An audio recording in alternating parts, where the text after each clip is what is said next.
Asmita ngaranyu tersangka si babah teh boga maksud rek maragatkeun nyawana ku jalan rek nobros genggerongna.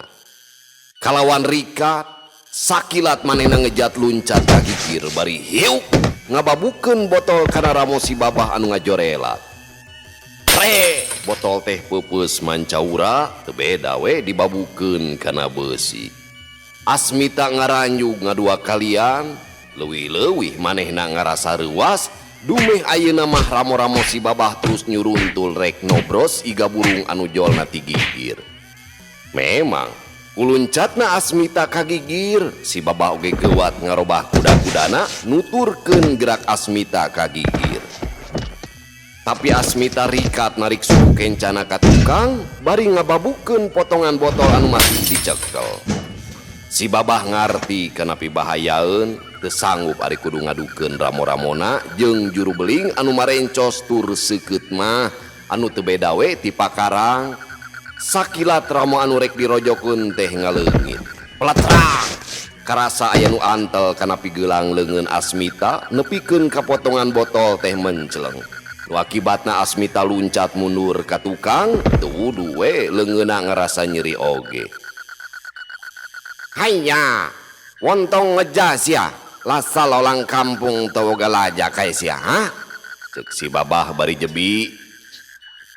Anu dipalar sangkan Asmita nafsuna tambah ngagugudag, anu akhirna dina ngalawan teh pasti bakal ngababi buta. Ya mak deuleu cina loreng, ukur getek deuleu sia. Asa diusapan kokod ona atau ku hulu dugul sia. Tembal Asmita ngahualkeun amukna si babah bari ngahaha.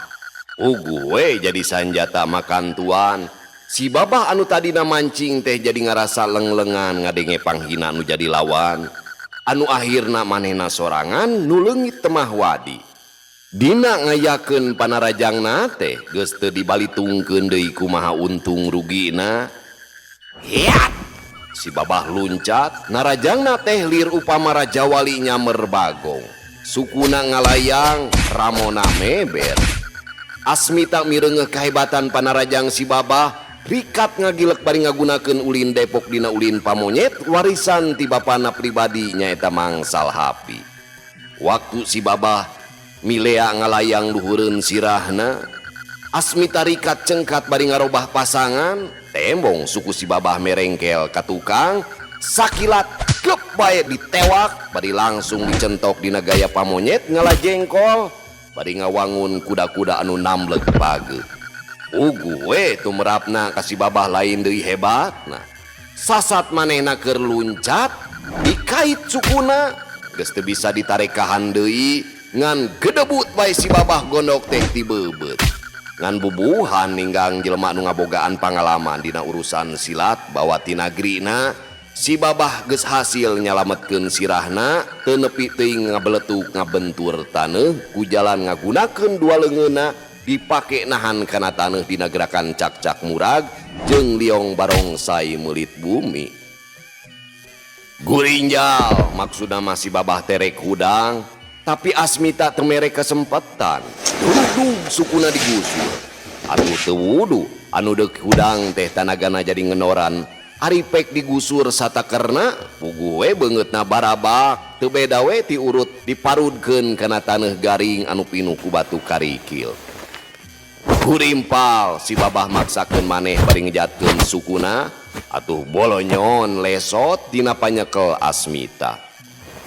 Jeleng luncat bari sabrut ngasupkeun jurus kuntau maksudna marek nyopel mata.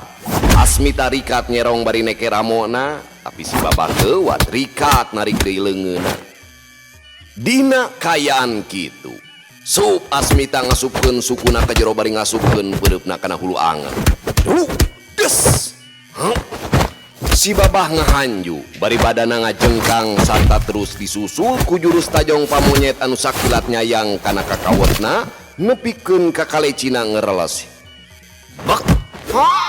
Hayya. Si babah ngoceak bari nungkupan kantong semarna. Geus kitu terus dihanca deui carehamna. Galeong gedebut bae si babah ngajurah roh. banget nati kusruk ninggang tanah tebeda we ti begu nyungkur tina sungutna jebrot lempah para babi.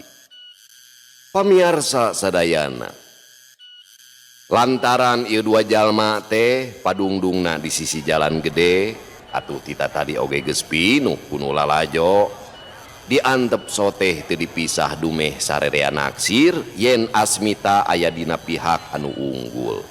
Piraku bae atuh si babah teu bisa dielehkeun, maung sancang talaga bodas wae anu kakoncara galakna teu mangga puliah.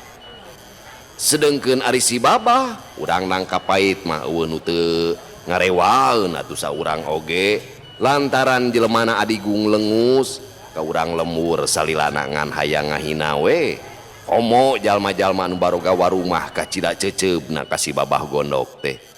Lantaran tisaprak aya toko Cina di nangka pait warung-warung maranehna jadi teu payu.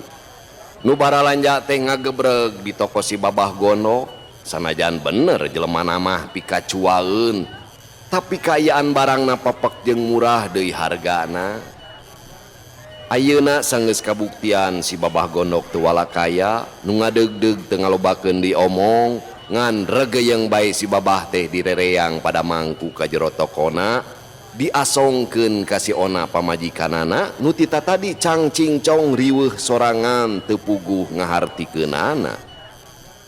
Sedengkeun Asmita mah leos bae bali ka lemurna kalawan lengoh teu barang bawa.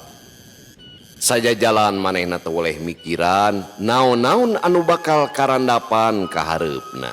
Lantaran tina perkara riributan jeung si babah gondok geus tangtu baris aya buntutna. Pamiarsa sadayana, ayeuna urang nyaritakeun juragan Lurah Barja. Harita teh keur diiringkeun ku juru tulis Soma jeung tua kampung Sanukri keur mudun ka karak balik ti kampung Cicapar. Dadakuna mah ngontrol lemur nitenan kahirupan rahaya ti kadeuketan hayang kasebut ku umum yen manehna teh benernya ka Soma ulas asih kanu leutik malar dipuji-dipuja di aralem yen manehna hiji lurah nu toweksa karahayatna. Tapi da pugu najan bener bodo biku oge urang lemur teh geus pada ngarti kumaha talajakna Lurah Barja sapopoena. Sajabana ti hiji lurah nu kejem sarta telenges teh oge geus ka ustara ka ustara teh kasohor kitunya tapi dina hal kagorengan pamiarsa. Urang teraskeun manehna geus ka ustara mata karanjang tukang udar ador neangan awewe loyor paribasana mah tara ngalarung nu burung tara nyesakeun nu edan geus puguh nu lelengohan mah kanu boga salaki geus teu aya rumegag ari sakira manehna ngalayanan mah ih nya digaleuy we naudzubillah pamiarsa. Cik atuh ari kanu boga salaki atawa sabalikna mah ulah kitu peta beh ditueunana deui ti doraka nu kitu teh. Anu matak sakabeh rahayat atawa sakur bawahanna mah ka juragan Lurah Barja teh ngan saukur beungeut nyang hareup ati mungkir kituna teh munasabah dalamun seug aya nu terang-terangan wani ngalawan atawa nemungkeun ka ceuceub moal ka mana jigna pasti kapang berokan pitembateunana. Atuh dina perkara reka perdaya fitnah hianat mah memang Lurah Barja teh geus maher naker kuno di luhur anu ngajajah zaman harita nyaeta zaman Walanda kacida pisan kapakena lantaran pinter ngajalankeun siasat pat-pat kulipat ngajilat pantat sok sanajan kudu ngorbankeun rahayat jalanta. Harita oge sajeroning lempang teh Lurah Barja tegerah alewoh kawas biasana nganyara-nganyari ngadadak lunggu kagugu ku dedeleuanana keur waktu tadi basa di Cicapar dumadakan tadi manehna mireungeuh nyeesih pamajikan Asmita keur mamangku anakna. Nah atuh sakitu geus boga budak teh katempona kalaka beuki monyas we beuki gademol teuing pedah dedeula anu mata karanjang atawa memang masih keneh boga kapanasaran lantaran waktu mikahayang ka Nyi Esih teh pan keur parawan keneh. Jog anyog kalebah pengkolan lemur sedah hurip juragan lurah Barja masih noyod teu mengkol atuh pok bae mang tua teh nanyakeun satengah ngingetan. Nah moal ka sedah hurip heula juragan. Maksudna mah meureunana hayang dibawa ka pasar bini nu beunghar. Sabab geus moal salah deui beuteungna bakal bukitri. Hoream. Emalna pondok bari baketut haseum. Bade teras kana kapait kitu. Mang tua timbul deui harpanana lamun ngadatangan si babah gondok pasti bakal manggih dodol Cina. Rokok cap gajah atau cap kalong atuh dina balikna bakal nyakuan jaba uang jajan mah moal iwal. Ingges urang balik we mong pokona mah sidik kula mah keur tengareuna awak ieu teh. Ditemal kitu teh mang tua mani melengek hanjelu ret ngareret ka juru tulis soma anu nyerengeh maur mun dipokeun mah meureun kieu basana teh. Rugi pisan Mang Pung. Ini tante euy. Keun bae lah hayang dahar mah di imah sewang-sewangan bae. Memang waktu juragan Barja nyebut hoream waktu diingetan ka sedah hurip teh lain alasan nu dijieun-jieun. Mun keur waktu bareto mah larbek pisan ngadatangan imahna pasar bini teh. Tapi ayeuna pet pisantara kituna teh disaprak ditampik ku Nyi Iko. Atuh waktu pasar bini minantuan nyaeta waktu ngawinkeun Nyi Iko ka unan oge najan diondang namah diondang juragan lurah teh teu datang minangka namah protes meureun naha boga anak pantes teu dibikeun ka menak ngan meunang beja ti tua kampung cenah teu rame teu direnceng-renceng ku raramean. Ieu mah ised we tingaruahkeun atawa pakaulan nadar nu ngariung oge ngan sababaraha urang lain oge kapaksa atuh puguh jero-jeroana namah pasar bini teh teu doa saeutik-eutik acan dari hatena mah medenghel handeueul dilaksanakeun soteh uraga tamba kadengdah. Matak hajat walimahan teh ngan saukur bancakan da maksudna mah supaya kawin sore pegat isuk. Geus teu didenge kumaha ngagederna nu ngaromongkeun pasar bini beak bersih pada ngupat disebutna pipilih hayang nu leuwih koceplak meunang nu malarat rosa kajeun teuing kabeh oge taya nu didenge. Deleh isukan oge sinapa pegatan deui kitu pamikirna pasar bini. Tapi buktina sapoe dua poe titas pangantenan teh teu digomeng-gomeng nincak saminggu kakarek Nyi Ikoh dibere perhatian ku kolotna yen kudu gancang-gancang menta diserahkeun. Nincak 2 minggu panganten teh bet siga nu layeut tug nepi ka sabulan kalah beuki geugeut ka tempona teh.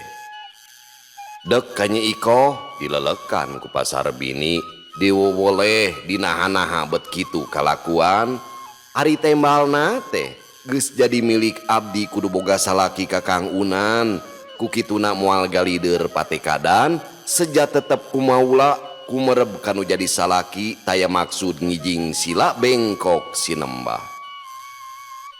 Disebutkeun yen upama laki rabina teulana kawin sore pegat isuk eta teh geus pasti paneumleuhan goreng mah aya di pihak awewe lantaran moal pati-pati diserahkeun lamun eta awewe teu ngabogaan caca dina dirina. Mangkaning masyarakat teh sok asal bae lamun nuduh teh majarkeun teh parawan tarangna mah pokona mah nu lain-lain we kitu ari omongan jelema mah. Ulah-ulah ku ayana kajadian kieu teh si awewe moal boga salaki deui saumur-umur. Komo mun popotongan anak goreng biwir mah heg diuar-uar majar popotongan anak teh gitu cenah kayaan dirina. Atuh bakal jauh karena payuna deui teh. Tah ieu nu jadi sabab marga lantaran teh anu matakunan mah geus pinanggih jeung kasenangan hirup, manehna teu poho ka Abah Sura, geus komo ka Asmita mah nu jadi sobatna, apan manehna pisan nu jadi jalan unan pinanggih jeung kasenangan teh.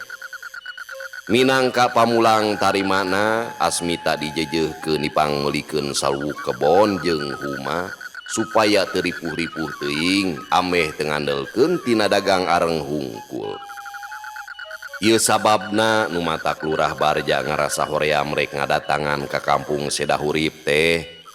Hoream ku nyeueungna Nyi Ikoh nu hirupna ngahna-ngahning jeung Ki Unan salakina anu ceuk manehna mah Unan teh pantes namah jadi pangaritna, anu mun didatangan oge matak bae panas hate.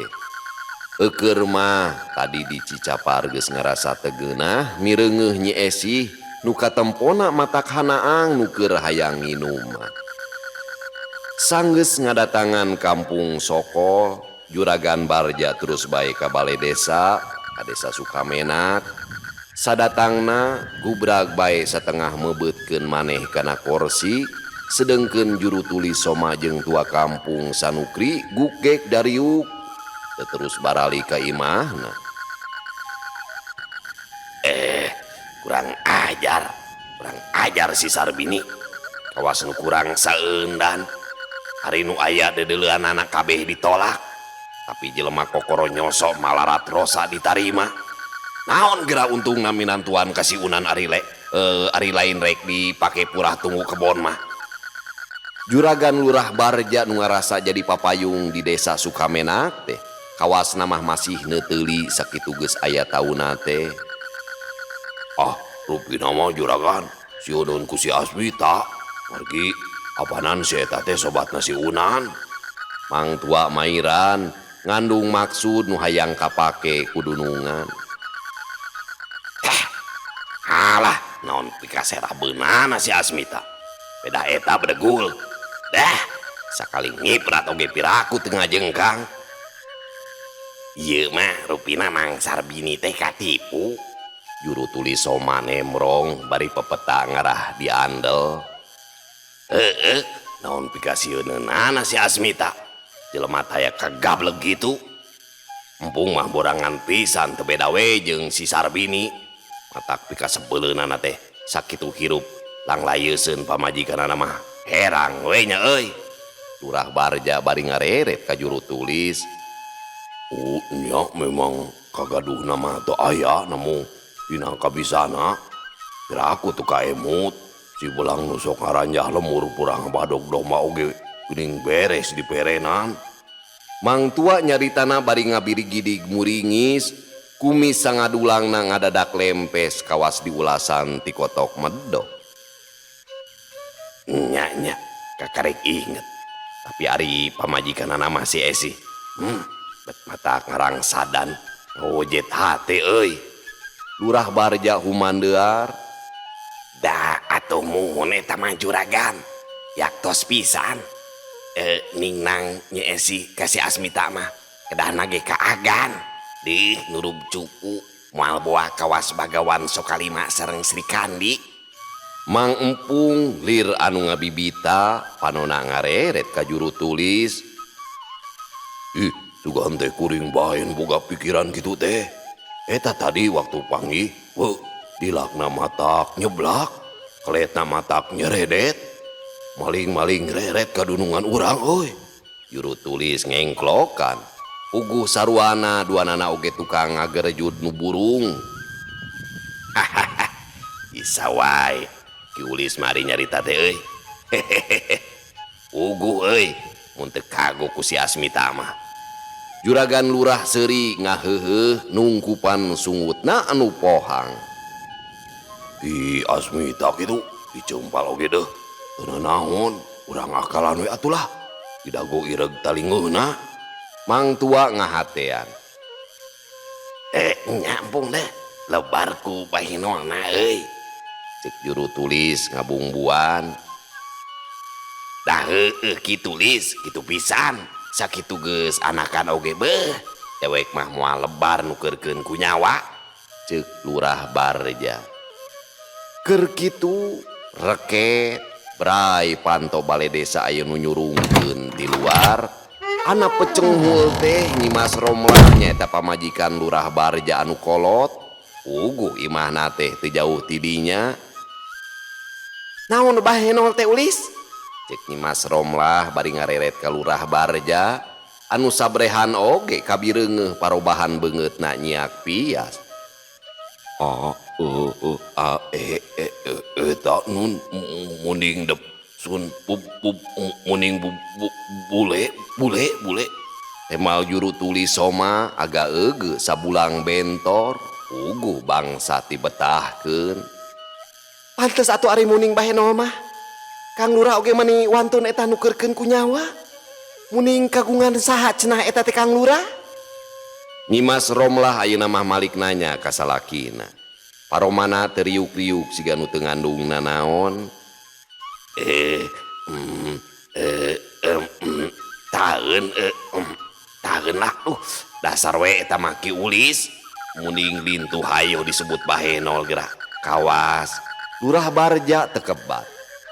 Kawas awewe nya. Nyimas Romlah gancang nempas pasemona ngadadak robah ayeuna mah. Panona buringas kurawed haseum.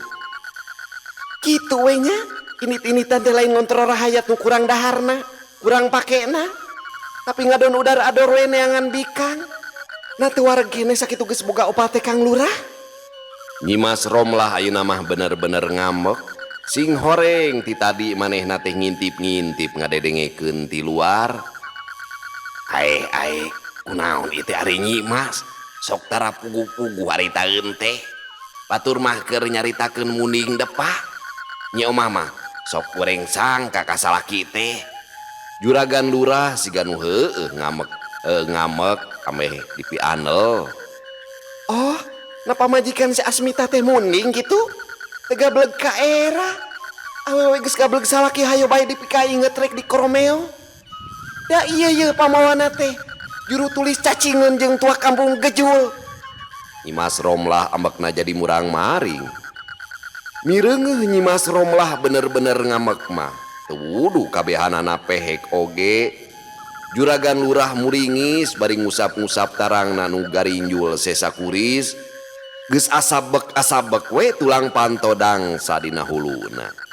Atuh juru tulis murungkut suku duanana ditarik diukna semu ngajogo tuurna nyolocos ngaluhuran sirah. Paingan disebut cacingan da awakna jangkung kuru ruruasanana panjang pisan. Komo mun dibandingkeun jeung tua kampung Sanukri nu harita diukna dina bangku gagaleongan kawas parahu di bawah ulin omak banyu.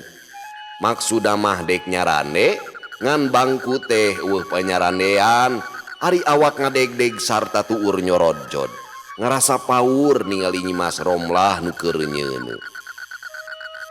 Ari nyi omahnya mani ayaku keukeuh ieu mah keur nyaritakeun muning si Asmita pintu hade piara mun dibikeun daek nukeran ku sawah sakotak.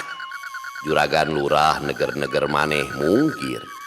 Bohong, jengkol aya usumna ekol masa papanjangna sidik keur ngobrolkeun si Esis ya. Nyimas Romlah nyentak gek diuk manehna dina bangku panjang nu hiji deui satengah neundeutkeun maneh. Na atuh anak porea teh bangkuna nyung kedang lantaran diukna sisi pisan. Halah yeung, tulung. Ubrag Nyimas Romlah ngoceak lantaran awakna meubeut kana taneuh. Leungeunna roroesan anu saterusna ngajurah roh dina ubin. Aduh, da ieu sia ieu. Si anu mah sia teh. Bari karawek kana klomna sarta teu antaparangan blewer bae dibaledogkeun ka juru tulis jeung katua kampung. Uguh we eukeur mah maranehna oge ngarasa reuwas nempo anu ngajurah roh teh ayeuna katambah dipalengpeng ku kelom. Bisa bae kabeunangan mun teu inget kana ulin jurus monyet mangpret mah. Tapi orok kahaya Mang Empung sial salamet ari tina sasaran kelomah ngan milepas teuing nyingcetna sedengkeun bangku eueuh panyarandean. Atuh koleang juralit sirahna nutug leungeunna ranggah bari roroesan.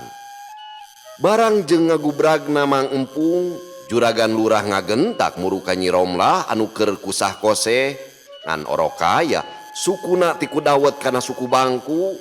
Atuh teu ampun deui ngan kebut bae labuh nangkuban nepikeun ka bendona ti goloncong.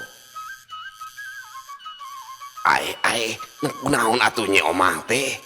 Halik nyingkah sia ka ditu geraneangan deui nu baheno. Cek Nyi Mas Romlah bari kerewek kana sapu. Uguh keur nafsu keneh. Uman sia lalaki toloheor mah kudu diwarah ku aing mah. Kudu ku ieu ye. Kituna teh bari habek-habek nu nangkuban teh teureun-eureun diteungeulan ku gagang sapu. Aduh, ampun Nyi Omah. Ampun. Juragan lurah nakisan gagang sapu bari poporongkolan badis we peusing nu keur dikrepuk. Muntong ampun-ampunan sia teh tuman. Kolot-kolot ngan kokorobet bae. Na teu seubeuh ku pamajikan saopat-opat. Dilawan oge karo-karo gelo. Kuniang juragan lurah hudang belenyeng bae lumpat keluar ti balai desa ti babaranti. Teu sirikna notog-notogkeun maneh. Bendo macul bae meuni deple urut kagalei. Ret Nyi Mas Romlah kanu duaan deui. Kakara di pelong oge geus muringis bari unur-unuran sieun di bagian hadiah gagang sapu. Kadieu sia Empung. Kuring dek nanya. Ituna teh bari nyampeurkeun.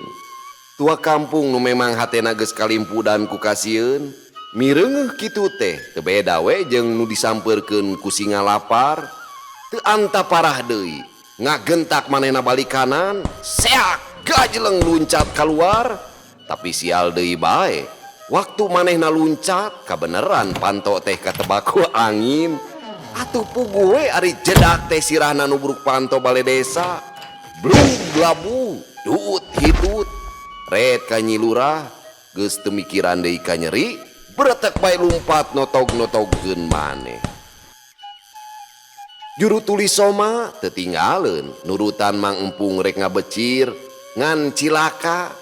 Teu inget sama sakali yen manehna teh jujul dina lawang panto teh jangkung pamiarsanya.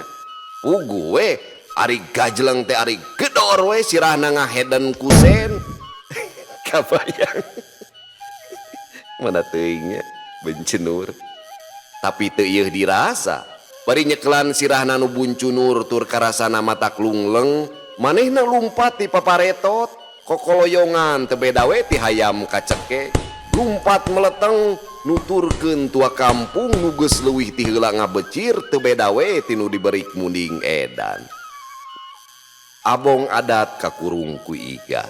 Kitu meureun babasa anu pantes diterapkeun ka juragan lurah Barja. Teu kalis geus kapergok nu jadi pamajikan, malah nepikeun meunang panyiksa diteungeulan ku gagang sapu sagala. Hatena teh keukeuh we gegeremet ka bita ku Nyi Esi. Hiji mangsa mah dek badami jeung tua kampung. Kumaha pijalaneunana sangkan laksana sapaneja. Lamun sanggup ngabantuan mah matak naon si Asmita didodoho. Urang intip ti bongohan. Ari salakina geusirna mah piraku sugan Nyi Esi teh teu daekeun. Tapi Mang Tua alias tua kampung atawa Mang Empung teu sanggupeun aringan ukur duaan mah lantaran Asmita teh lain bantrak-bantrakeun. Geus tembong kapan wowosena si belang anu sakitu garangna oge geuning kumanehna mah bisa dipaehan. Ras juragan lurah teh inget ka si Babah Gondok, manehna teh geus kanyahoan jago kuntau turug-turug ka Asmita teh ngewaeun aker lantaran tara daek ngajual areng ka manehna. Hiji kitu kaduana kapan si Babah teh baheulana kungsi di tulungan tina perkara ngamilik huma jeung kebon mangsal hapi. Ayeuna upama dipenta tulung teh piraku manehna teu daekeun. Teu panjang mikir deui belenyeng bae juragan lurah ka Nangka Pait. Ari gok tepung kacida kageteunana lantaran beungeut si Babah teh harita masih keneh gareuneuh. Ari ditanyakeun teh eta cenah balas tina gelut jeung si Asmita tea dumeh teu dibere meuli minyak lantung. Eukeur mah memang bibit kaceceup geus nyangkaruk dina hatena. Tiba heula oge kapan geus pok aya basana hayang nyilakakeun ka Asmita.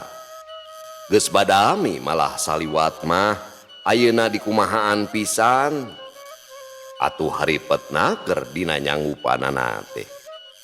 Ngan sabisa-bisa kudu ku jalan demit heula ceuk si babah teh sing rikip sarta ulah greges gedebug supaya caina herang laukna beunang.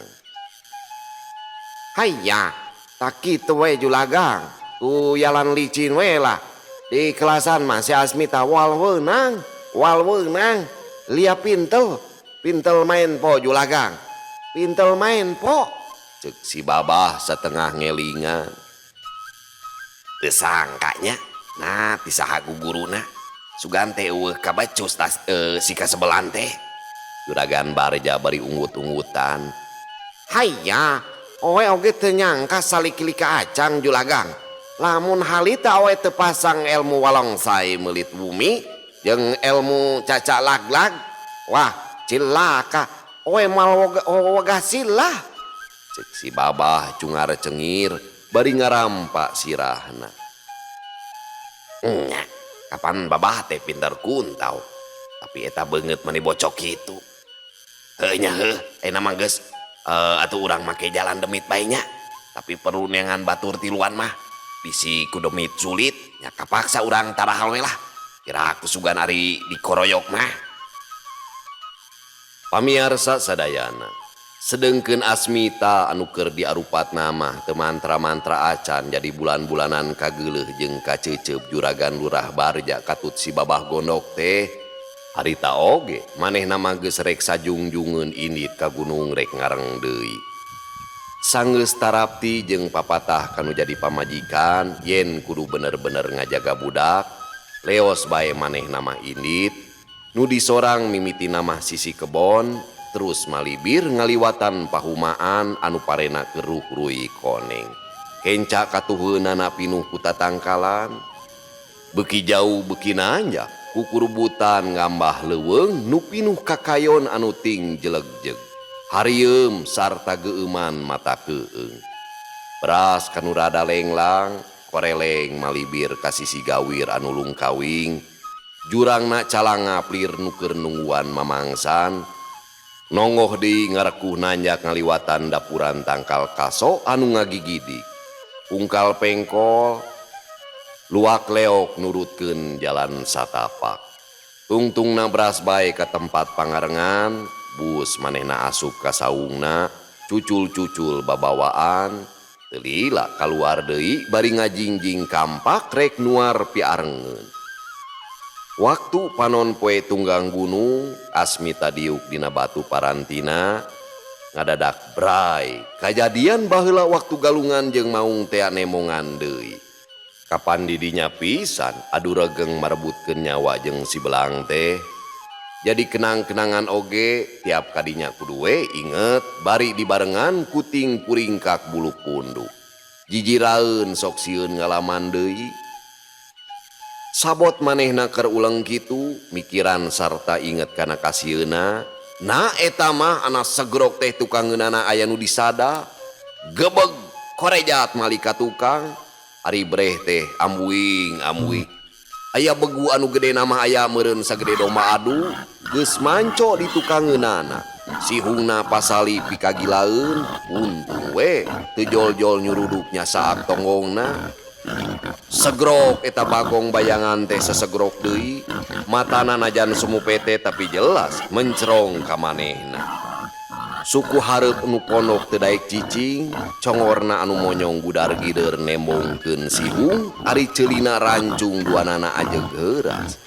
Atuh teu wudu Asmita mani ngadeg-deg tapi Asmita tetep taki-taki ngajaga diri. Segrok deui disada bari terus nyebrut lempeng ka Asmita. Rikat Asmita nyerongang serodkeun sukuna sabelah kagigir. Barang jeung gebruna begu nubruk batu sakilat bedog Asmita ngaheat jeres ngahanca punduk Guik Bagong teh ngaguik nahan ka nyeri. Sakedapan mah eta begu teh nyungkruk. Tapi memeh Asmita ngahanca deui, si Bagong bayangan cengkat ngagibegkeun awakna sarta malih ka Asmita nuker ngajega hareupeunana kalawan taya aling-aling. Asmita cingceung ngabagi panenjona, red ka katuhu diluncateun beratna keur sabab sisina gurawes gawir nu leubeut ku tatangkalan paku jeung areuy. Red ka beulah kenca memang lega ambahanana, tapi taya aling-aling pikeun nyalindungkeun diri. Tatangkalan nu galedai rada jauh perenahna. Sedeng eta Bagong geus tangtu kana galakna teh lantaran pundukna geus doang nu ngalantarankeun jadi bayangan. Tacan oge rengse mikir, Bagong geus nyuruduk manten bari ngagereng, sihungna nu ranggeteng nyeberkeun hate. Loba codeka, jeleng Asmita luncat ke belah kenca. Habek bedog ngahanca tonggongna. Bagong ngaguik nu ngadua kalian, tapi eta Bagong masih garang. Manehna ngagibeg malik jeung awakna. Sabruti nyuruduk geus teu noli kana kanyeri maksudna hayang ngabeset ping-ping musuhna. Asmita rikat ngagiwar. Bari rengha pranyug teh kesangna mah geus nyurulung jibreg saluar awak.